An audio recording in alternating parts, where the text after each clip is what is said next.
Hello everyone and welcome to this video. I am the avatar of Professor Casolari. Digital infrastructures such as cloud services, data centers, data transmission networks, and emerging technologies have adverse environmental effects, some of whom are systemic. Most notably, digital infrastructures have a direct impact on natural resources, which are needed to produce components forming the basis for their operation. In this regard, and by way of example, the extraction of raw materials like cobalt has an environmental and social impact. Yet we do not only refer to ICT components like servers or data storage, but also to supporting systems such as cooling systems or more simply buildings. Also, waste management is increasingly problematic, especially for what concerns waste from electrical and electronic equipment, known as e-waste, since short product life cycles and frequent device replacements drive up electronic waste volumes. Last but not least, digital infrastructures need a huge amount of water and energy to work. We have seen in Module 1 of this week that AI can optimize the use of energy or resources. However, at the same time, it is itself an energy-intensive technology. It has been estimated that digital technologies account for between 5 to 9% of global electricity consumption. For instance, in recent years, data centers and transmission networks made up around 1% of annual global energy-related emissions, a figure expected to increase with the growing use of generative AI. The rise in streaming services, cloud computing, and blockchain fuels the expansion of energy-hungry infrastructure. As seen in week 2 of this course, the twin transition requires a change of direction towards more sustainable solutions which are resource-efficient, circular, and climate-neutral.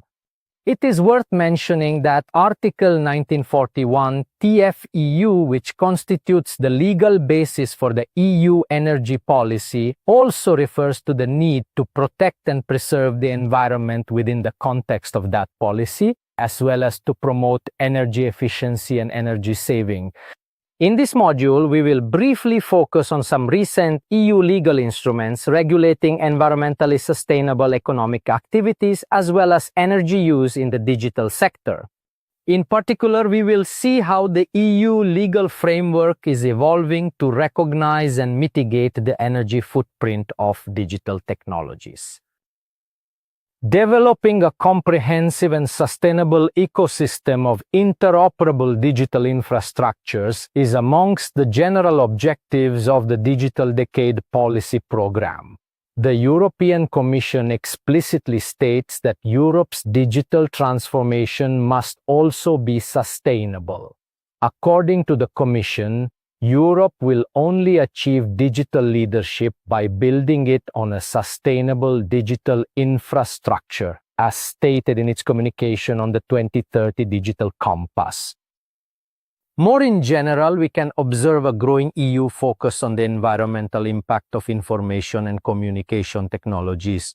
Key communications and strategies such as the Digital Compass and the Digital Decade Policy Program 2030 stress the importance of greening ICT. We will now introduce the notions of green clouds and green data centers in the EU.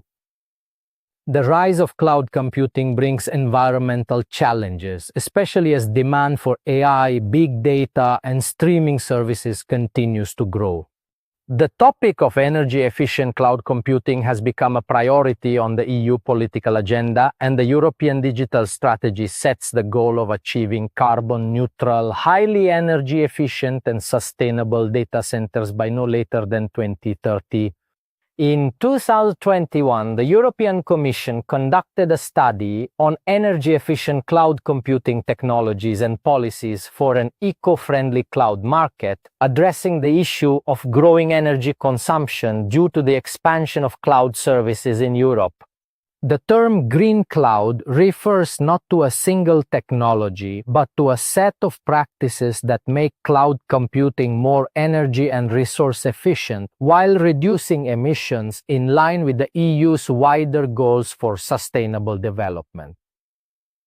The Energy Efficiency Directive, Directive EU 2023-1791, revised in 2023, establishes energy efficiency first as a fundamental principle of EU energy policy. While the energy efficiency first principle was already embedded in the Regulation on Governance of the Energy Union and Climate Action and in the Energy Efficiency Directive, the Energy Efficiency Directive, as recently revised, provides a stronger and wider legal basis for the application of the principle. The Energy Efficiency First principle promotes the most efficient solutions for climate neutrality across the whole value chain, from energy production to consumption. The Energy Efficiency Directive sets energy efficiency targets and related obligations for member states. More broadly, EU countries must collectively ensure an additional 11.7% reduction in energy consumption by 2030 compared to the projections of the EU reference scenario 2020. We will now make some considerations related to a distinctive kind of digital infrastructure covered by the Energy Efficiency Directive, data centers. These are facilities that house computing infrastructure to store, process, and distribute large volumes of data. Article 12 of the Energy Efficiency Directive is dedicated to such digital infrastructures.